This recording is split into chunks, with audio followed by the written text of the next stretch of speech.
Okay, तो पहले अपन आज का नया कंटेंट स्टार्ट करने से पहले कल का रिवाइज करते हैं। तो तू मुझे बता कि आर्ग्यूमेंट्स क्या होते हैं। आर्ग्यूमेंट्स होते हैं किसी भी डेटा को एक उससे क्या बोलते हैं आप उसको, वर्कफ्लो। एक वर्कफ्लो से दूसरे वर्कफ्लो में ट्रांसफर करने के लिए यूज में आता है आर्ग्यूमेंट्स। ओके, एक वर्कफ्लो और एक सीक्वेंस में क्या डिफरेंस होता है? सीक्वेंस तो एक सेम एक्टिविटी चल रही है और वर्कफ्लो एक पूरा चेंज हो जाएगा। एक डिफरेंट फाइल हो गई। हाँ। जैसे यहाँ पे एक मेन अपने आप में एक वर्कफ्लो हो गया, तो ये सारी और ऐसे यहाँ पे वर्कफ्लो 1, वर्कफ्लो 2, 3, 4, ये सब अलग अलग एक एक वर्कफ्लो है। Yes yes yes.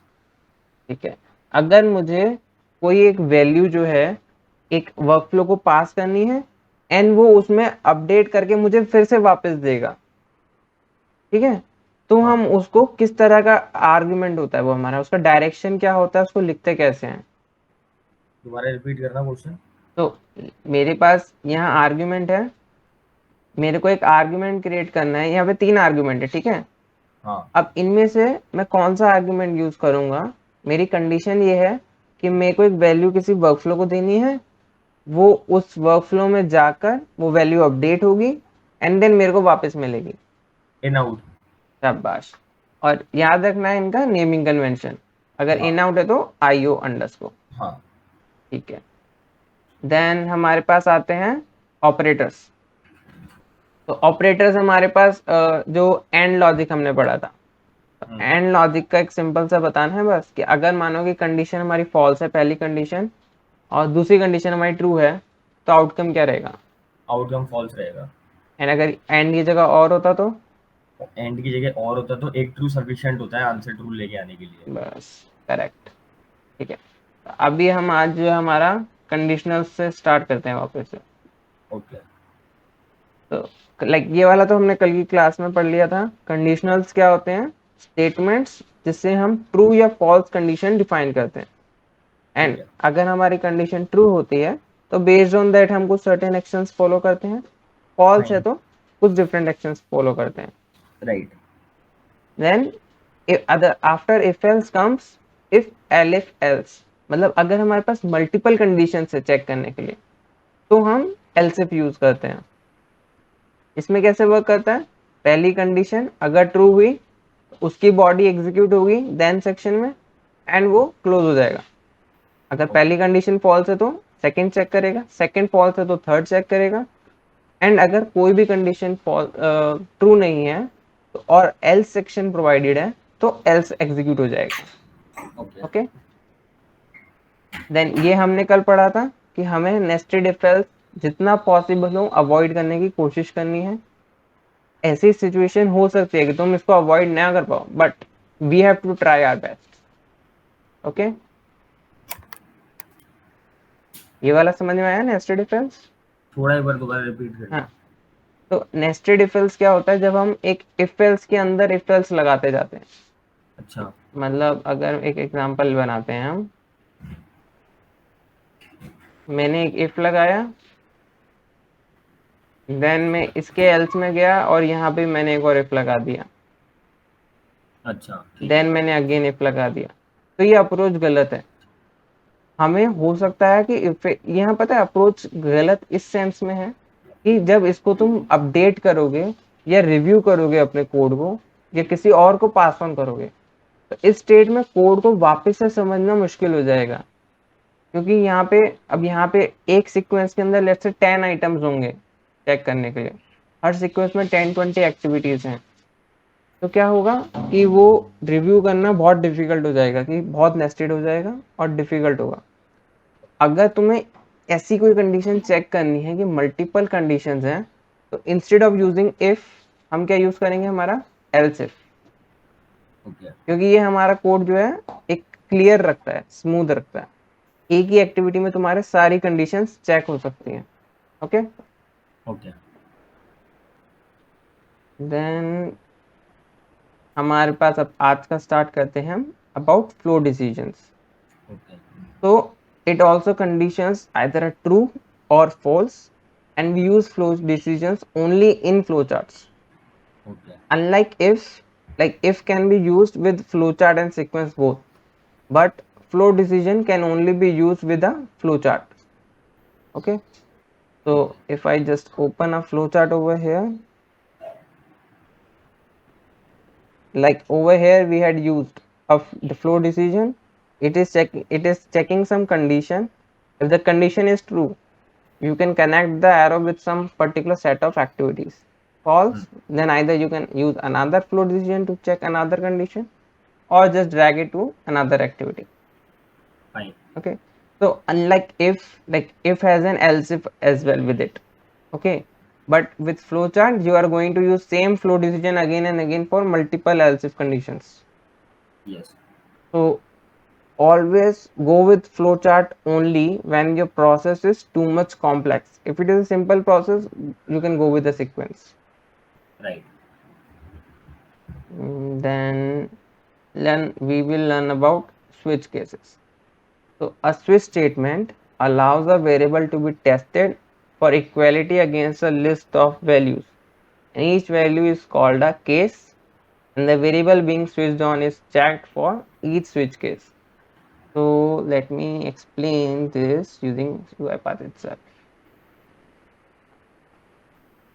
So over here, I will look for an activity called switch. Now we have got two type of switch. One is simple switch and the second one is flow switch. Okay, both acts as the same. It's just like one you would use for a sequence, the other you will use for flowchart. Flowchart. And this switch can also be used within a flowchart, but always prefer to use this one in the sequence only. Okay. Okay. Now let's say I will create an input. So to take input from user, I will use an input dialog, title, input. Title means the header, like input dialog is written over here. Then input label, a message you are giving to the user, like enter a number, and I can store it inside a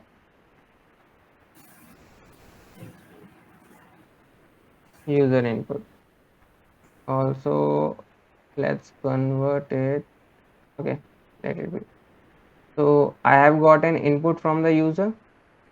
Okay, now over here in the expression, I will just pass this user input and change the type argument to string.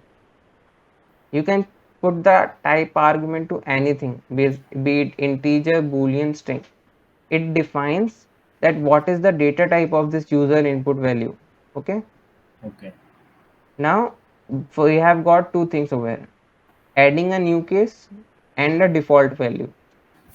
So default is just like your else section. If none of the new case works, then default would work. Okay, Okay. and add new case is just like a condition. So over here you are not going to provide a true or false, you are going to provide a certain value. Let's say I give right over here hello. Okay, now case hello, it means if user input is equal to hello, then perform activity which is inside this case. I will drag an activity over here and say I am hello. Similarly, I can use another word, like over here I would say hi. And also focus over here, like for I'm using a string but I'm not using double quotes. Okay, so case is just, it does not require it be integer or string, like the writing syntax. You can just type it out. So if it Okay. is high, so I will just put a message over here like I am high. And now let's try to run it. And one more, I will add default as well. This is default. Okay, now we will run it.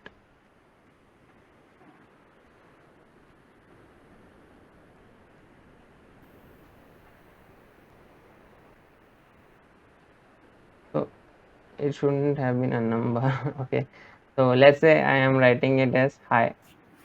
Now what will happen if we check the output panel? It has said I am high. Okay, so that means it has executed the high case. Now let's execute it again. This time I am again writing high, but both in lower case completely. So this time you can see it has said this is default, because it is case sensitive. It is going to check exactly your value should match this one. Even if there would be a space, it will not match with this case value. Okay. Okay. So now comes the question, when why or when we will use a switch statement? Why not? Why is it even there? Why can we not just use an if else or else if? Can you think about that? Any idea? नहीं Piyush. Okay, थोड़ा सोचने की कोशिश करो कि हमारे पास किस multiple तरह की सिचुएशन आ सकती हैं. अब अगर मेरे पास क्या है कि कोई वैल्यू आ रही है and based on that value मुझे डिफाइन करने हैं अपने एक्शंस. मतलब अगर फॉर एग्जांपल मेरे पास 3 कीवर्ड आ रहे हैं, log in, log out, no action. Okay, तो अब मेरे को इन बेस्ड ऑन इन कीवर्ड कोई एक्शन परफॉर्म करना है. तो हम चाहे तो ये भी कर सकते हैं कि हमने यहाँ पे एक एल्स इफ लगा दिया एंड यहाँ पे हम चेक कर लें if user input dot equals hi then perform certain action. else if I can do this and then I will perform certain action. This is also right, this is not wrong, but it is just like this is way more preferable than this one. If you have got मतलब switch अपन use कर रहे हैं तो उसमें मतलब एक है ना पर्टिकुलर, एक मैं टैब तो क्या बोलूँ, मतलब पर्टिकुलर कंडीशन के लिए हम डिफाइन कर रहे हैं, राइट? हाँ, तो ओके, मैं इसको थोड़ा और एक बार क्लियर करता हूँ. जब हम एक इफ एल्स लेते हैं तो वहाँ पे कंडीशन होती है, वहाँ पे मल्टीपल कंडीशंस भी हो सकती हैं. ठीक है, बट अगर हमें किसी एक पर्टिकुलर वेरिएबल की वैल्यू चेक करनी है या कोई एक्सप्रेशन चेक करना है कि क्या ये एक्सप्रेशन मैच करता है किसी से, हम यहाँ पे ट्रू या फॉल्स चेक नहीं कर रहे हैं, हम यहाँ पे उस वेरिएबल की वैल्यू मैच कर रहे हैं, तो हम स्विच चूज करें. And one more thing, generally switch तब यूज करना चाहिए जब हमारे पास बहुत सारे ऑप्शंस हो. लाइक मेरे पास अगर 6-8 ऑप्शंस हैं कि मेरे पास 6 या 8 कोई डिफरेंट वैल्यूज आने वाली हैं इस यूजर इनपुट के लिए and based on each value मुझे कुछ सर्टेन एक्शंस परफॉर्म करने हैं, तब मैं के स्विच यूज करूंगा. एंड अगर मेरे पास सिर्फ 1 या 2 या 3 कुछ हैं input, like condition 1, condition 2, condition 3, तो मैं सिंपली एल्स इफ के साथ जा सकता हूँ. ओके. ओके. सिमिलरली अगर हमारा फ्लो चार्ट होता तो हम वहां पे क्या यूज करते हैं, हमारा फ्लो स्विच. यहाँ पे भी हम हमारी एक्सप्रेशन डिफाइन कर सकते हैं, type argument, and based on that हम यहाँ से जैसे मैं किसी को कनेक्ट करता हूँ अगर, तो फर्स्ट बाय डिफॉल्ट होगा हमारा डिफॉल्ट. चाहो तो तुम इसको चेंज कर सकते हो, सिंपली इस डिफॉल्ट केस पे हमने क्लिक किया तो अब ये केस बन गया. एंड अभी मैं अगर दूसरा कहीं कनेक्ट करूँ तो दूसरे को इसने डिफॉल्ट ले लिया, बिकॉज बाय डिफॉल्ट स्विच में एक डिफॉल्ट हमारा फ्लो होना चाहिए कि अगर कुछ वर्क ना करे तो कौन सा करना है. Okay. Okay. Then okay, so this is all for the conditionals. Now we'll move on to the next one.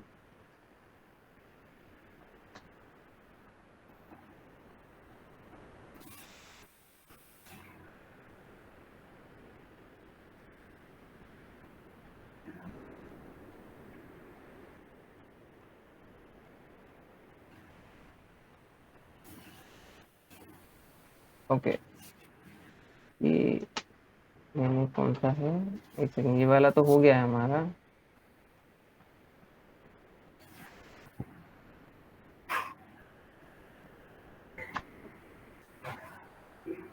हम्म, तो अब आज हम करने वाले हैं लूप्स। तो आज एक बार लूप्स हो गए तो तुम्हारे एक फंडामेंटल सारे कंप्लीट हो जाएंगे, जिसमें हमारे पास हो गए variables, conditionals and loops. And then हम बॉट डेवलपमेंट से स्टार्ट करेंगे थोड़ा और। तो let's start with loops. A loop is a programming structure that repeats a sequence of instructions until a specific condition is met। मतलब कोई भी एक काम हम दोहराते रहें जब तक कोई स्टॉपिंग सिचुएशन या स्टॉपिंग कंडीशन हमें ना मिल जाए। तो एक एग्जांपल दें, जैसे एक क्या कहते हैं, कोई एथलीट टीम होती है तो उसमें कोच कहता है कि राउंड के 10 चक्कर लगाओ, ठीक है, फॉर प्रैक्टिस। तो जो रनर होता है वो चक्कर काटता रहता है जब तक 10 चक्कर पूरे नहीं हो जाते, काउंट 10 तक नहीं पहुंचता, वो घूमता रहेगा। So that is a kind of loop.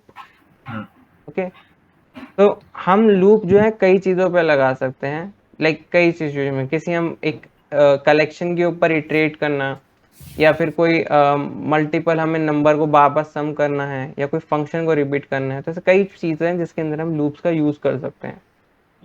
तो कोई भी चीज हमें बार बार करनी हो तो हम लूप लगाएंगे। हम ऐसे फोकस करना है कि तुमने कोई सेट ऑफ एक्शन किया एंड तुम्हें लग रहा है कि तुम्हें वो एक्शन वापस से परफॉर्म करना है, just come up use a loop. Now अब हमारे पास लूप जो है बहुत तरीके के होते हैं। जैसे कुछ होते हैं डेफिनेट लूप, इसके अंदर एक वेल डिफाइंड कंडीशन होती है कि ये सिर्फ इतनी बार ही चलेगा। एंड कुछ होते हैं इनडेफिनेट लूप, इसके अंदर लूप के अंदर ही हमारी कंडीशन सेटिस्फाई होती है। मतलब एक पॉसिबिलिटी है कि ये कभी खत्म ही ना हो, क्योंकि जो हमारी कंडीशन है लूप को खत्म करने की, वो लूप के अंदर रन टाइम पे डिफाइन होती है। राइट। ओके, तो अब जैसे हम समझते हैं पहले फॉर ईच लूप। ओके, तो फॉर ईच क्या होता है? परफॉर्म्स एन एक्टिविटी और series of activities on each element of an enumeration. बहुत टर्मिनोलॉजी मैंने लिखा है, wow. Okay, let's go with practical knowledge. So here when I search for each, over here in the control I will get this for each activity. Now for each की properties में क्या क्या होता है? एक तो होता है लिस्ट ऑफ आइटम्स, मतलब किसके ऊपर हम इटरेट करने वाले हैं। देन टाइप आर्ग्यूमेंट, कि उस आइटम का डेटा टाइप क्या है।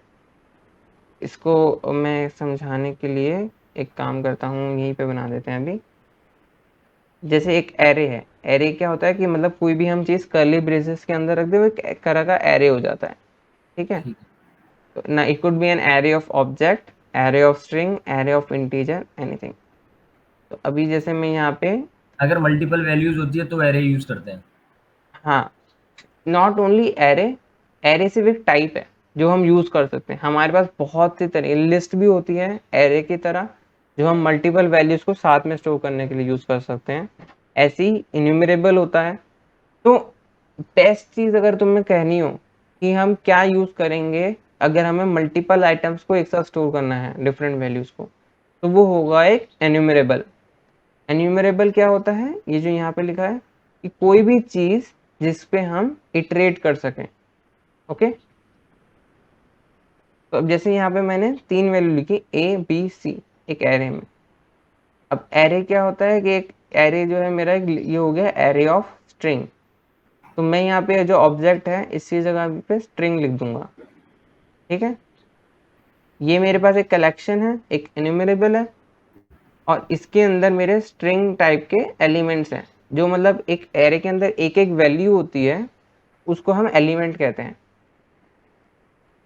अब मेरे को अगर जैसे इसको यूज करना है, मैं यहाँ पे इसे एक राइट लाइन लगाता हूँ अगेन, और यहाँ पे मैं लिख देता हूँ आइटम। तो ये आइटम क्या है? हर इटरेशन में एक एक वैल्यू पे जंप करेगा एंड मेरे को वो वैल्यू यहाँ पे प्रिंट कर देगा। ओके।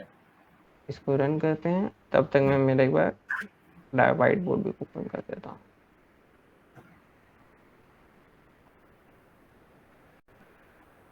तो अभी क्या हुआ? फॉर ईच आइटम, पहले ए पे गया, देन इसने राइट लाइन करा आइटम, आइटम की वैल्यू क्या थी ए, देन नेक्स्ट इटरेशन पे बी पे गया एंड इसने वैल्यू लिख दी बी, देन सी लिख दिया।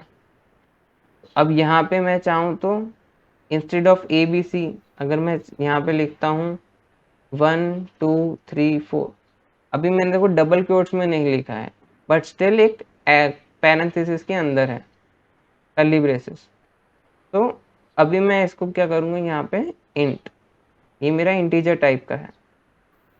अब यहाँ पे ये आ रहा है एक एरर, ये जो सिंबल होता है एक एरर का होता है, तो हमें इससे समझ में आता है कि क्या चीज़ एरर है। It says option strict on disallows implicit conversion from integer to string. मतलब ये कहना चाह रहा है कि ये जो आइटम है ये एक इंटीजर टाइप का है और मैं सिर्फ स्ट्रिंग टाइप की वैल्यूज को लेता हूँ। तो मैं क्या करूँगा यहाँ पे आइटम डॉट टू स्ट्रिंग, मैंने क्या करा जो इंटीजर है उसको डॉट टू स्ट्रिंग फंक्शन से कन्वर्ट कर दिया एक स्ट्रिंग में। अभी अगर मैं इसको रन करता हूँ तो ये फिर मेरे को सेम प्रिंट करेगा।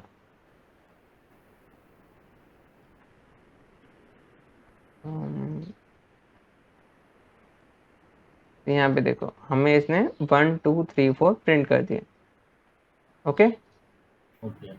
तो हम फॉर ईच क्या होता है एक लूप है जो हम नंबर ऑफ आइटम्स पे लगा सकते हैं। इसमें एक और प्रॉपर्टी होती है इसकी आउटपुट में इंडेक्स।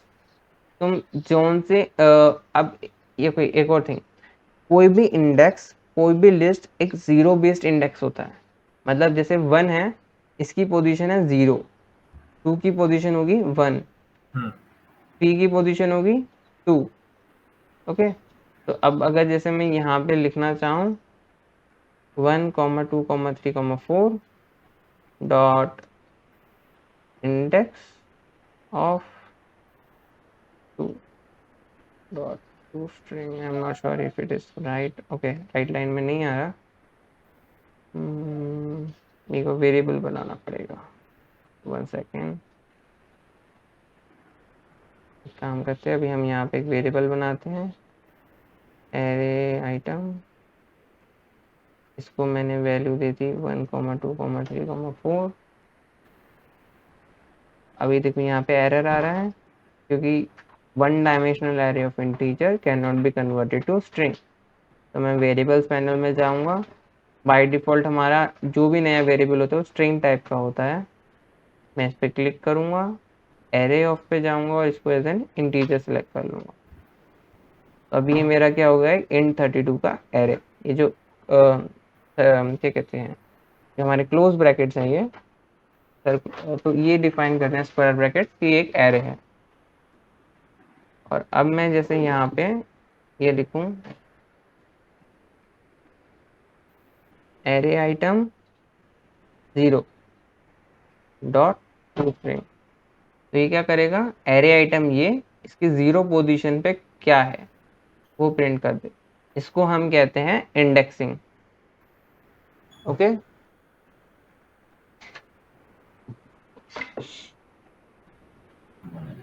तो इसने हमें यहाँ पे 1 प्रिंट कर दिया। देन ये हो गया हमारा फॉर ईच। तो तुम टाइप आर्गुमेंट में किसी भी तरीके का डेटा टाइप यूज कर सकते हो वेरिएबल का।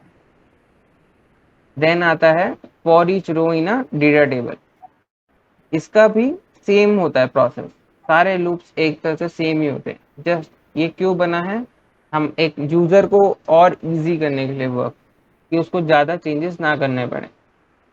तो जब हम किसी एक डेटा टेबल पे वर्क करते हैं तो हम for each row in data table लगाते हैं। अब इसमें और इसमें सिर्फ एक चीज़ का डिफरेंस है कि बाय डिफॉल्ट हमारा फॉर ईच का टाइप आर्गुमेंट होता है ऑब्जेक्ट, और जो हमारा ये for each row in data table होता है इसका बाय डिफॉल्ट होता है data table, system dot data table. तो जैसे ही मैंने टाइप आर्गुमेंट इसका भी डेटा टेबल कर दिया तो ये दोनों एक ही हो गए, सेम फंक्शनिंग परफॉर्म करेंगे। Okay, okay. अब इसके अंदर हमारे पास एक फीचर और है बस, एक दो, like condition, the body should execute as long as this condition is true and max number of iterations. तो इसका एग्जांपल देखने के लिए वैसे तो हम इसको डेटा टेबल्स जब पढ़ेंगे तो ज़्यादा क्लियर समझ में आएगा, तो मैं सिर्फ लूप का एग्जांपल दे देता हूँ। मैं यहाँ पे एक बिल्ड डेटा टेबल यूज करूँगा।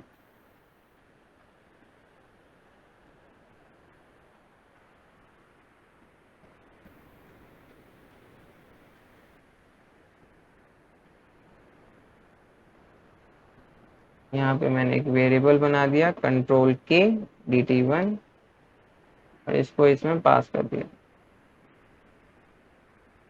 अब यहाँ पे हम जैसे हमने पहले लिखा था, हम यहाँ पे भी लिखेंगे करंट रो 0.toString। और अभी इसको अगर रन करते हैं तो इसने हमें जो हमारी डेटा टेबल में था वो नीचे प्रिंट कर दिया। ओके, अब हम इसकी और कंडीशन देखें तो लिखा है कि मैक्सिमम इटरेशंस कितने होने चाहिए, तो लेट्स से 2। अब इसको रन करते हैं हम, तो इसने क्या करा इस बार 3 लिखे। यहाँ पे हमारे 3 ही थे क्या? ओके, इसने लास्ट वाला नहीं करा। इसको मैं एक बार यहाँ पे 1 इटरेशन करता हूँ तो क्या होता है,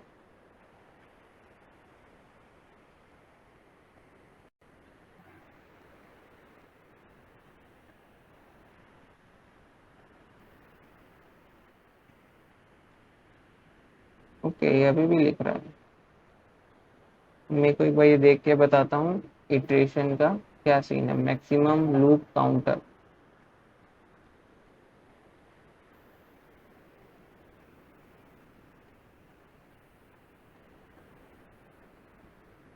body executes as long as this condition is true।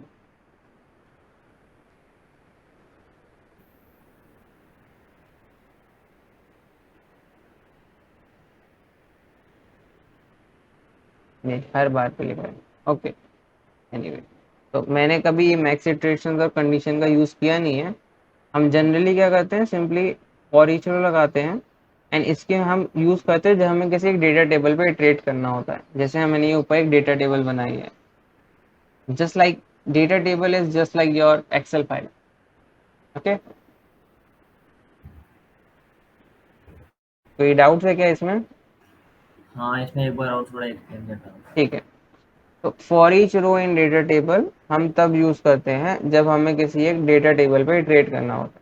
Data ठीक। टेबल क्या होती है, इन डेप्थ तो हम नेक्स्ट लेक्चर में पढ़ेंगे, बट बेसिक्स में ऐसा समझ सकते हैं कि जो हमारी एक्सेल फाइल है हाँ। उसी पे इटरेट करने के लिए हम एक for each row in data table use करते हैं। ठीक है। तो जैसे एक्सेल में हमारे पास कॉलम्स होते हैं, उनके अंदर मल्टीपल रोज होती हैं, ठीक है, तो हमें उसको एक एक करके इटरेट करने के लिए हम for each row in data table करेंगे। ठीक है। ठीक है, तो अभी नेक्स्ट देखते हैं। देन आता है हमारे पास वाइल लूप। वाइल लूप क्या होता है, एक तरीके का इनडेफिनेट लूप होता है। It executes contain activities while the condition is true. तो यहाँ पे गए एंड एक वाइल लूप लगाया। हम जनरली वाइल लूप तब यूज करते हैं जब हमें भी नहीं पता कि ये लूप कितनी बार चलना है। तो अच्छा। जनरली प्रेफरेंस क्या रहती है कि हम इसको सेट करते हैं ट्रू, हम कि भाई आए चले।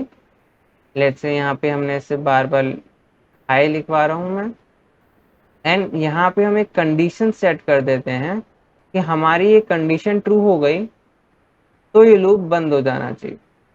तो अब इसको करने के मैं एक और तरीका करता हूँ। जैसे मैंने यहाँ पे एक असाइन लिखा है, मैंने इसको नेम दे दिया काउंटर। ओके, एक ऑलरेडी बना हुआ है तो मैं डायरेक्ट यूज का यूज करूंगा काउंटर इक्वल्स टू 0। ओके, अभी मैं यहाँ पे कंडीशन दे देता हूँ कि जब तक मेरा काउंटर लेस देन 5 है तब तक, जब तक अब ये कंडीशन ट्रू रहेगी ये लूप चलता रहेगा। ओके, एंड मैं यहाँ पे अंदर क्या करता हूँ, मेरे काउंटर को इंक्रीमेंट कर देता हूँ। Counter equals to counter +1। Okay, तब क्या होगा, बॉट आएगा, काउंटर की वैल्यू 0 है, देन चेक करेगा, एक वाइल कंडीशन है कि जब तक ये कंडीशन ट्रू है तब तक ये बॉट चलता रहे, अंदर का जो बॉडी वाला पार्ट है वो एग्जीक्यूट होता रहे। तो हाई पे आया, counter equals to counter plus one, यानी कि 0 + 1, 1 हमारे काउंटर में स्टोर हो जाए। देन अगेन हाई प्रिंट किया, अभी मेरे काउंटर की वैल्यू 1 है, तो 1 + 1 2, 2 काउंटर में स्टोर हो जाए। तो ऐसे तब तक चलता रहेगा जब तक काउंटर की वैल्यू <5 रहेगी। तो देखो इसने क्या करा, 0 से स्टार्ट किया एंड 5 बार हमारा हाई प्रिंट कर दिया, 0 1 2 3 4। Okay, yes. तो वाइल हम तब तक यूज करेंगे हमेशा जब हमें एक्चुअल में नहीं पता होगा कि ये लूप कितनी बार चलना है। ठीक है। अब देन हमारे पास आता है next do while. Execute contain activities first and then loops if the condition is true। तो ये हम कब यूज करते हैं, जब कोई हमें certain set of activities perform करनी होती है एंड देन चेक करना होता है कि क्या मुझे ये एक्टिविटीज वापस करने की जरूरत है क्या। तो डू वाइल अगर मैं सर्च करूं तो मैं यहाँ पे करूंगा, मैंने जैसे मेरा काउंटर 0 है, अभी मैं यहीं पे मेरा काउंटर को कर देता हूँ counter equals to counter plus 1 and अब मैं चेक करूं कि मेरा काउंटर <5 है क्या। तो अब मुझे बताओ, तो मैं अगर मानो यहाँ पे अब राइट लाइन लिख देता हूँ, काउंटर डॉट नहीं हाई लिखते हैं चलो। अब यहाँ पे हम इसको फ्लो करें तो ये हाई कितनी बार प्रिंट होगा, काउंटर पे आया 0, देन डू दो बार वाइल में प्रिंट होगा। कितनी बार, 2 बार। 2 बार, देखते हैं। तो 0 + 1 1, एक बार हाई प्रिंट हो गया, देन इसने कंडीशन चेक करी 1 इज <5 ट्रू, तो फिर से लूप रन करेगा, काउंटर +1 1 + 1 2, हाई प्रिंट किया, चेक करी 2 इज <5 कंडीशन ट्रू, फिर से यहाँ पे आया, अभी फिर 2 + 1 3 हुआ, फिर इसने प्रिंट किया, अभी भी 3 <5 है, देन अगेन फॉर 4 <5, तो मतलब 4 बार हमारा हाई प्रिंट हो रहा है। अच्छा। एंड देन 4 के बाद भी यहाँ पे आया 4 + 1 5, फिर हाई प्रिंट किया, तो मतलब 5 बार हाई प्रिंट हो गया। अब चेक करा कि भाई 5 <5 नहीं है, बाहर आया। तो अब हम इसको एक बार रन करके देखें तो मेरे हिसाब से इसको 5 बार हाई रन प्रिंट करना चाहिए। देखा, हम्म। तो हम डू व्हाइल अब अगर हम प्रैक्टिकल सिनेरियो में देखेंगे कहाँ कहाँ यूज हो सकता है। तो फॉर एग्जाम्पल तुम कोई फाइल डाउनलोड कर रहे हो किसी प्लेटफॉर्म से, ओके, तो तुम डू व्हाइल यूज कर सकते हो चेक करने के लिए कि तुमने डू के अंदर ऐसा कोड रखा, तुम वेबसाइट पे गए, फाइल को डाउनलोड किया एंड चेक किया कि फाइल एग्जिस्ट करती है या नहीं, मतलब फाइल डाउनलोड होने में कुछ टाइम लगता है। तो हमने चेक किया कि क्या फाइल डाउनलोड हो गई, नहीं हुई, वाइल कंडीशन हमारी ट्रू है, फाइल इज नॉट डाउनलोडेड, वापस बॉडी में जाएगा, देन अगेन वहां पे हम कुछ डिले लगा के चेक कर सकते हैं कि फाइल डाउनलोड हुई या नहीं हुई। समझे, तो ओके। एक एक कंडीशन है, हम इस तरह से हमें सोचना है हमारे सिनेरियोज में कि हम कहाँ पे कौन सी यूज कर सकते हैं। तो डू वाइल इज कि हमने एक बार टास्क करा एंड फिर चेक करा कि हमें हमारे को वापस से वो टास्क करना है या नहीं। और वाइल होता है कि हमने पहले कंडीशन चेक करी कि हमें करना है या नहीं करना, फिर हमने टास्क को करा। Okay, okay. देन हमारे पास आते हैं ब्रेक एंड कंटिन्यू। ये जो स्टेटमेंट्स हैं, मतलब break and continue basically functions होते हैं, फंक्शंस को हम स्टेटमेंट्स भी कहते हैं। स्टेटमेंट कोई भी एक एक्शन जो परफॉर्म करता है। तो break and continue statements specifically use to alter the flow of the program. अगर हम ब्रेक यूज करते हैं तो लूप से बाहर आ जाता है, एंड अगर कंटिन्यू यूज करते हैं वो नेक्स्ट इटरेशन पे चला जाता है। राइट। अब इसको हम एक बार देख लेते हैं प्रैक्टिकली। तो इसके लिए मैं यूज करूंगा एक फॉर ईच। एंड रिमेंबर कि जो ब्रेक एंड कंटिन्यू है ये खाली हमारे लूप्स के अंदर वर्क करते हैं और किसी में काम नहीं करते। जैसे अब मैंने यहाँ पे एरे बना लिया, टाइप आर्ग्यूमेंट क्या रखूंगा मैं यहाँ पे?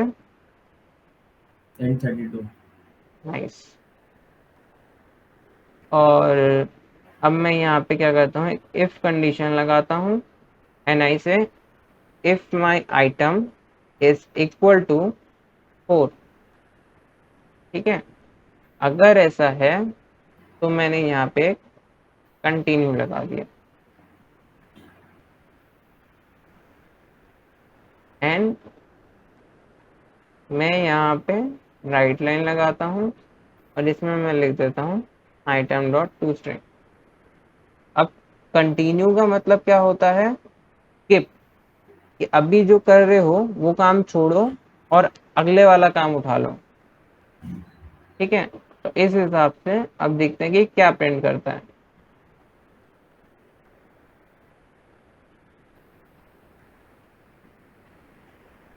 अभी इसने क्या करा, 1 प्रिंट किया। पहले इसने चेक करा कि हमारा 1 इक्वल्स टू 4 है क्या, फॉल्स।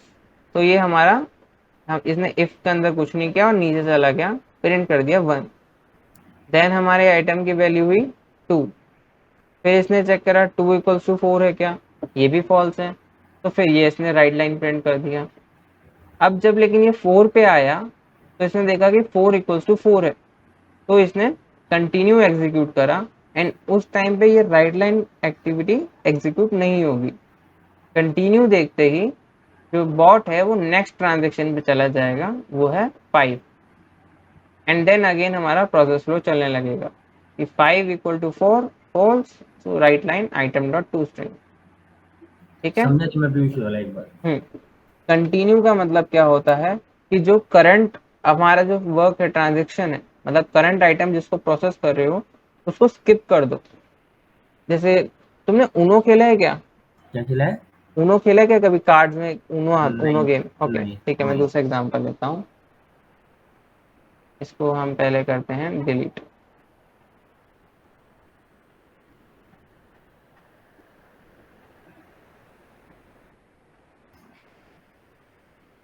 ओके नाउ,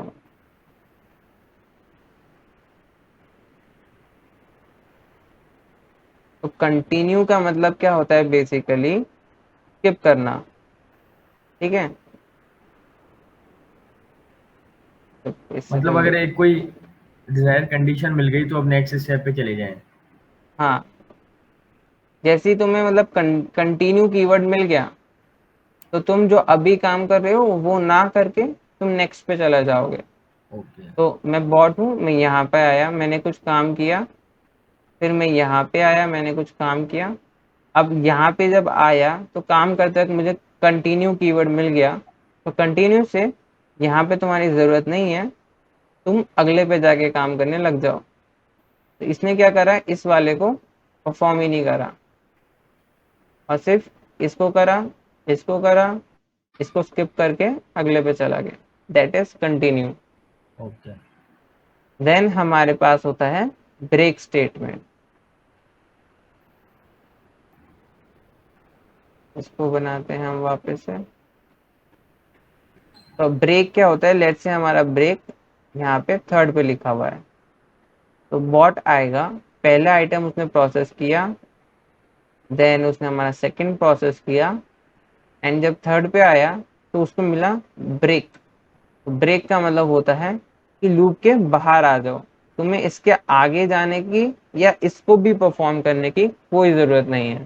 ठीक है। अब हम इसको अगर यहीं पे इम्प्लीमेंट करें तो मैं अब इंस्टेड ऑफ कंटिन्यू ब्रेक लगाता हूँ, कंटिन्यू से पहले। ठीक है, अब हम इसको रन करते हैं।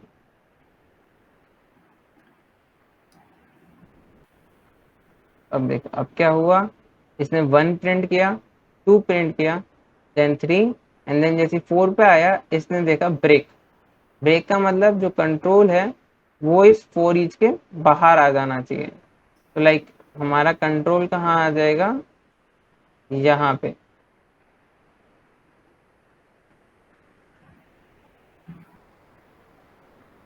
ओके।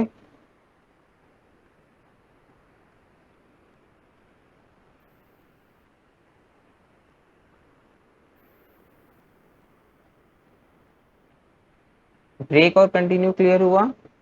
हाँ। तो अब हम ब्रेक का और कंटिन्यू का यूज कब करेंगे, जब हम कहीं पे हम किसी भी चीज पे इटरेट कर रहे हैं एंड हमारा वर्क जो है कंप्लीट हो गया है, हमें और इटरेट करने की जरूरत नहीं। एक रियल टाइम एग्जांपल लें कि यहाँ पे जैसे मानो कि एक स्टूडेंट है और उसकी एज है, मैंने स्टूडेंट का नाम है ABCD, एज है मानो 1 2 3 4। मैं चेक कर रहा हूँ कि मैं इस पे लूप करूँ, मेरे को चेक करना है कि मेरे सी स्टूडेंट की एज क्या है। तो मैं इटरेट करूंगा ए, ए मेरा सी स्टूडेंट नहीं है, मैं फिर नेक्स्ट पे जाऊंगा, कंटिन्यू करूंगा, देन मैं बी पे आया, देन मैं सी पे आया। अब मैंने देखा कि ये स्टूडेंट है जिसपे मुझे इसका कुछ डेटा लेना है, तो मैंने सी का डेटा लिया एंड से ब्रेक। अब मुझे नीचे डी को चेक करने की जरूरत ही नहीं है। Okay okay. ना, इसको तुम एक लार्ज डेटा के हिसाब से देखना, मतलब यहाँ पे मतलब 1000 रिकॉर्ड्स हैं एंड तुम्हारा काम थर्ड रो में हो गया, तो तुम्हें नीचे के 997 रिकॉर्ड्स को चेक करने की जरूरत नहीं है। राइट। ओके। तो अभी हमें एक टास्क है आज का, एक गेम बनाना है। ठीक है, तो इस गेम के बारे में समझाता हूँ। पहली चीज तुम एक्सप्लोर करने वाले हो कि एक रैंडम नंबर क्या है, क्या होता है। ठीक है, हाउ यू आर, ये तुम्हें गूगल करना होगा खुद से कि how to create a random number in UI Path. Okay, ठीक है। एंड रैंडम नंबर हमारा किस रेंज में होना चाहिए, 1 to 100। देन हमारा है कि हमें ask the user to guess it, create a game that generates a random number in between 1 and 100 and ask the user to guess it। मतलब बॉट ने एक अपने आप से नंबर सोच लिया, लेट्स से 55। अब यूजर जो है मतलब बॉट जो है यूजर से एक इनपुट लेगा कि give me some number, and let's say मैंने उसको दिया 22। तो वो चेक करेगा कि क्या वो रैंडम नंबर और ये जो यूजर ने नंबर दिया क्या ये सेम है। अगर नहीं है तो क्या होना चाहिए कि यूजर को फिर से प्रॉम्प्ट दे कि भाई फिर से नंबर पूछो, तुमने सही नहीं बताया। अगर वो ऐसा 3 बार में कर ले तो यूजर जीत गया, नहीं तो यूजर हार गया हमारा। थर्ड वाले को अभी करने की तुम देख ट्राई कर सकते हो कि अगर हर अटेम्प्ट के बाद यूजर को बता दो कि यूजर जो है उसने जो गैस करा वो नंबर के पास है या दूर है। ठीक है, ये थोड़ा समझ में आया कि टास्क क्या है। हाँ, समझ में आ गया। अब मुझे बताओ कि तुम इसमें क्या क्या यूज करने वाले हो, तुम्हारी अप्रोच क्या रहेगी। बॉट अभी नहीं बनाना, अभी हमारे पास 15 मिनट है, अभी हमें डिस्कस करना है कि हमारा आइडिया क्या रहेगा इसको बनाने के लिए। तो आइडिया इन द सेंस मतलब कोडिंग पर्पज से। नहीं नहीं, कोडिंग नहीं, अभी हमें ये सोचना है कि हम इसको जब बनाएंगे तो पहला चीज जैसे स्टार्ट करते हैं स्टार्टिंग से कि ask the user to guess it. ठीक है, तो इसका मतलब क्या हुआ कि हम यूजर से कुछ इनपुट लेंगे। ठीक है, ठीक है। तो हम वो कौन सी एक्टिविटीज यूज कर सकते हैं इसको लेने के लिए। तो अगर अब चेक करना है हमें तो हम क्या करेंगे, हमें इनपुट लेना है, इनपुट है लो, यस। यहाँ पे इनपुट डाल देंगे। तो इनपुट में हम कौन सी यूज करेंगे, यहाँ पे इनपुट डायलॉग। ठीक है, हाँ। जैसे हमने अभी लिया था। सिमिलरली अब बताओ, जैसे तुम्हें चेक करना है if a player is able to guess the number in first 3 attempts ही विंस, तो इसके लिए क्या क्या यूज करने वाले हो। इसके लिए इफ एल्स यूज कर सकते हैं ना। हाँ, इफ एल्स से तुम क्या चेक कर लोगे, कि मतलब पर्टिकुलर ये नंबर आया या नहीं आया। राइट, कि ये नंबर जो है रैंडम नंबर जो हमने जनरेट किया उसके सेम है या नहीं। तो let's say random number equals to user number. Okay, ठीक अगर है। है तो एक सिंपल हमने एक मैसेज बॉक्स दे दिया, यू वॉन। ओके, हाँ। एंड अगर नहीं है तो हमें क्या दोबारा चेक करना होगा, करेगा। फिर से हमें यूजर से इनपुट लेना पड़ेगा एंड फिर चेक करना पड़ेगा। तो हम ये फिर से चेक करने के लिए क्या करेंगे, सेम एक्टिविटी को वापस सेम रिपीट करने के एक्टिविटी लिए लूप लूप लगाएंगे। लूप लगाएंगे, राइट। अच्छा, लूप से मैं एक चीज भूल गया, तो मैं वो भी और ऐड ऑन कर देता हूँ जरा। अभी हमने सीक्वेंस में टाइप्स ऑफ लूप्स पढ़े थे, हाँ। For each, while, do while, right. Flow chart में भी लूप हम बना सकते हैं, मतलब बाय डिफॉल्ट लूप होता नहीं है, बट फ्लो चार्ट में हमें लूप बनाना पड़ता है। ठीक है, तो मैं ये एग्जांपल और बता देता हूँ जरा। एंड तुम्हें ये जो टास्क है, ये फ्लो चार्ट में बनाना है, ठीक है। ठीक है। तो अब जैसे मैंने यहाँ पे एक असाइन एक्टिविटी लगाई,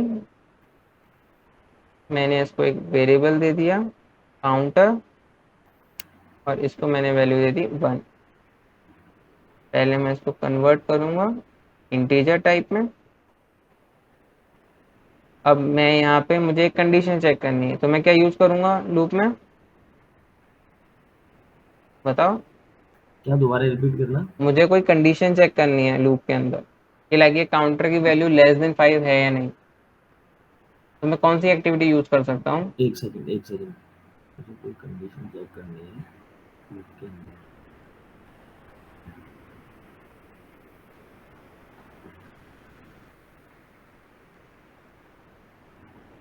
if condition. Hmm. If condition. If हम सीक्वेंस में यूज करते हैं, फ्लो चार्ट की एक्टिविटीज में हम देखो इनमें से कौन सी करेंगे। इनमें से करेंगे फ्लो डिसीजन। हाँ, तो हमने यहाँ पे फ्लो डिसीजन यूज करी, और अब मैंने इसको इससे कनेक्ट कर दिया, ठीक है। तो ये जो कनेक्टर है कैसे स्टार्ट चलेगा, स्टार्ट से कनेक्ट होते हुए असाइन पर आया, देन वहां से कनेक्ट होते हुए फ्लो डिसीजन पे आया। अब मैं यहाँ राइट में अपनी कंडीशन लिख देता हूँ। पीयूष एक बार दोबारा रिपीट करना है, ये क्वेश्चन क्या था और अभी हमने क्या किया है? अच्छा, क्वेश्चन, हम इस क्वेश्चन को सॉल्व नहीं कर रहे, हम जैसे एक वो चेक कर रहे हैं अभी कि हमारा फ्लो चार्ट में हम लूप कैसे बनाते हैं, ठीक है। पहले एक बार ये लूप का बता देता हूँ, फिर एक बार क्वेश्चन वापस रिपीट करेंगे। ठीक है। फ्लो चार्ट में लूप बनाने के लिए हमारे पास देखो इसका फ्लो क्या होता है कि हमेशा स्टार्ट से स्टार्ट होता है, हम्म। स्टार्ट कीवर्ड से। देन वहां पे इसने कनेक्ट किया, असाइन पे कनेक्ट हुआ, देन नीचे फ्लो डिसीजन आया, मैंने यहाँ पे कंडीशन डाल the counter is less than 5। अब मेरे पास दो पॉसिबिलिटीज है, या तो ये ट्रू होगा या फॉल्स होगा। अगर ट्रू है कि लेस देन 5 है, तो मैं चाहता हूँ कि इंक्रीमेंट हो जाए, क्योंकि मुझे ये प्रिंट करना है 5 बार लेटर। तो I will use a right line first, तो मुझे कुछ प्रिंट करना है, ये हो गया, मुझे कोई एक्टिविटी रिपीट करनी है इतनी बार। तो hello counter dot to string. अभी ये इसका क्लियर हो गया कि मैं डॉट टू स्ट्रिंग क्यों यूज कर रहा हूँ। वो वैल्यू को, स्ट्रिंग वैल्यू को प्रिंट करने के लिए। इंटीजर टू स्ट्रिंग कन्वर्ट करने के लिए, इंटीजर टू स्ट्रिंग करना। ठीक है। ठीक है। Dot to string is just कि कोई भी वैल्यू उसको स्ट्रिंग में कन्वर्ट कर देता है, कोई भी डेटा टाइप हो। देन मैं इसको इंक्रीमेंट करूंगा नीचे, I want to increase my counter to +1 and every iteration. Counter equals to counter +1। अब मैं चाहता हूँ कि ये फिर से चेक करे कि काउंटर मेरा अब क्या लेस देन 5 है या नहीं। तो मैं क्या करूंगा कि मैं इसको यहां से वापस से लूप पे कनेक्ट कर दूंगा। तो अब देखो, तो एक तरह का लूप बन गया, राइट। राइट। ये यहाँ पे आया, कंडीशन चेक करी, ट्रू है, कुछ एक्शन परफॉर्म करा, एंड फिर से कंडीशन चेक करने चला गया। ठीक है। अब ये जो है ना एक तरीके का पॉसिबल इनफाइनाइट लूप होता है। यहाँ क्यों, मतलब अगर देखो अभी मैं अगर इसको सेव करूं एंड एनालाइज करूं, तो एनालाइज में हमें बताएगा कि potential infinite loop detected in the flow chart. क्योंकि अगर कभी ऐसा हुआ कि यहाँ पे काउंटर +1 किया ही नहीं, तो एरर तो कोई नहीं आई, पर लॉजिकली ये कभी भी ग्रेटर देन 5 नहीं होगा, ठीक है। तो ऐसे लूप्स बनाते वक्त हमें हमेशा ध्यान रखना होता है कि हम इसकी क्लोजिंग कंडीशन लॉजिक में जरूर बनाएं। देन मैं सिंपली मेरे फॉल्स वाली टैग को यहाँ पे कनेक्ट कर दूंगा दूसरी एक्टिविटी से। Loop complete. और मैं काउंटर की वैल्यू भी दे देता हूँ।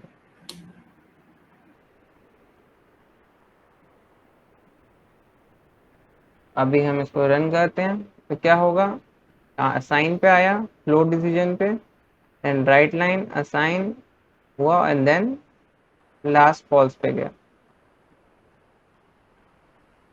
ठीक है। ठीक है। Okay, now coming back to our task. तो हमारा पहला हो गया कि हमें यूजर से इनपुट लेना है, ये कर लेंगे हम। हाँ ठीक है। देन आता है कि if player is able to guess the number in first 3 attempts. तो हमारे पास यहाँ पे क्या है कि हमारे पास एक कंडीशन है कि लूप हमारा 3 बार ही चलेगा। तो ये कौन सा लूप होगा, डेफिनेट या इनडेफिनेट? इनडेफिनेट।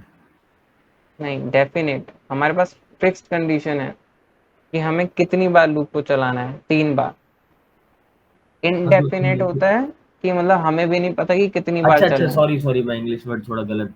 हाँ, सॉरी। डेफिनेट हो गया कितनी बार चलना है, इनडेफिनेट हो गया कि एन नंबर ऑफ टाइम्स, मतलब क्लियर नहीं है कि कितनी बार चलना है। ठीक है। राइट। तो इसके लिए हम कोई डेफिनेट लूप यूज करेंगे। या तुम क्या कर सकते हो कि एक कंडीशन रख सकते हो, जैसे यहाँ पे हमने काउंटर बनाया है, यहाँ पे कंडीशन लगा सकते हो कि तुम्हारा काउंटर जैसे ही greater than 3 हो गया तो वो एंड हो जाए। ठीक है। ठीक है। देन आता है कि अगर प्लेयर यूजर जो बॉट का बनाया नंबर है वो गैस कर पाता है या नहीं, तो इसके लिए हम सिंपली क्या यूज करेंगे, कंडीशनल्स। ठीक है। सेम हो गया फॉल्स का, ये हो गई ट्रू कंडीशन, ये हो गई फॉल्स कंडीशन। अब नेक्स्ट आता है, after every failed attempt the player should get a hint that whether the number entered by the user is close or away from the generated random number। इसका मतलब क्या हुआ कि अगर मानो कि बॉट ने नंबर जनरेट किया 22, एक बार नोटपैड खुल जाए। ओके, बॉट ने नंबर जनरेट किया 22। ओके, और यूजर ने इनपुट दिया 4। तो अभी हमें ये हो गया फॉल्स। ठीक है। तो अब यहाँ से बॉट एक मैसेज बॉक्स प्रिंट करें कि your input is away from the gas number. और जो ये गैस नंबर होगा ये सिर्फ एक ही बार जनरेट होगा। जो यूजर का इनपुट है वो हम उससे हर इटरेशन में लेंगे जब तक वो सक्सेसफुली नहीं बताता। हम्म। कितनी बार, 3 टाइम्स। और अगर मानो कि इसका होता 20, तो हम क्या बताएंगे यूजर को, अगर फॉल्स हुआ कि क्लोजर है, तो इससे क्या होगा, यूजर के पास भी चांस है कि अगर अच्छा 20 के आसपास है तो मतलब हो सकता है 19 हो सकता है 21 हो सकता है 22 हो सकता है 18, तो वो उसको करने का आंसर देने के गैस पॉसिबिलिटी ज्यादा बढ़ जाएगी। राइट। ठीक है। तो कोई क्वेश्चन है इस टास्क में, नहीं। क्लियर है, कंप्लीट? क्लियर है। ओके, एंड इसको याद रखना तुम्हें फ्लो चार्ट में बनाना है। ठीक है। तो अभी आज के लेसन में कोई डाउट है क्या? आज के लेसन नहीं। तो अभी हमने आज क्या क्या टॉपिक्स करे हैं, हमने लूप्स के बारे में पढ़ा। लूप्स कितने तरीके के होते हैं? 3 तरीके के। नहीं मतलब ओवरऑल बेसिक, डेफिनेट और दो। दो इनडेफिनेट। डेफिनेट इनडेफिनेट 2 तरीके के। ठीक है। तो डेफिनेट कौन से लूप्स होते हैं? जो मतलब एक पर्टिकुलर काम के लिए, मतलब पर्टिकुलर टाइम के लिए रन करना है कि ये हाँ, एक्टिविटी होने पे भाई। और indefinite just opposite. Opposite. Then हमारे पास हमने लूप्स पढ़े, कितने तरीके होते हैं, for each, parallel for each, for each row in data. I guess parallel for each हमने कवर नहीं करा है, राइट? नहीं कवर करा है। ओके, तो पैरेलल फॉर ईच हम आगे कवर कर लेंगे। देन ठीक है। While and do while. Okay. तो और फिर हमारे पास आता है कि what is break and what is continue. Hmm. तो ब्रेक क्या होता, कब यूज करते हैं हम, या ब्रेक का मतलब क्या होता है?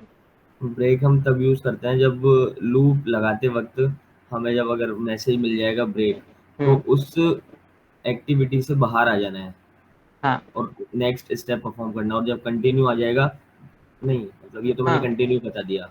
ठीक है। ओके। और ब्रेक में ये था। चलो इसको ऐसे हम देख कर ही करते हैं कि तुम ही बताओगे कि क्या होगा। ठीक है। ओके। तो मैंने एक फॉर ईच बना दिया।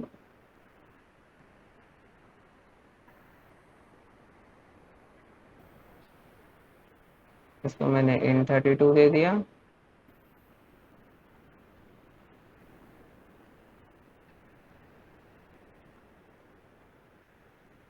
मैंने राइट लाइन में यहाँ पे लिख दिया आइटम डॉट टू स्ट्रिंग।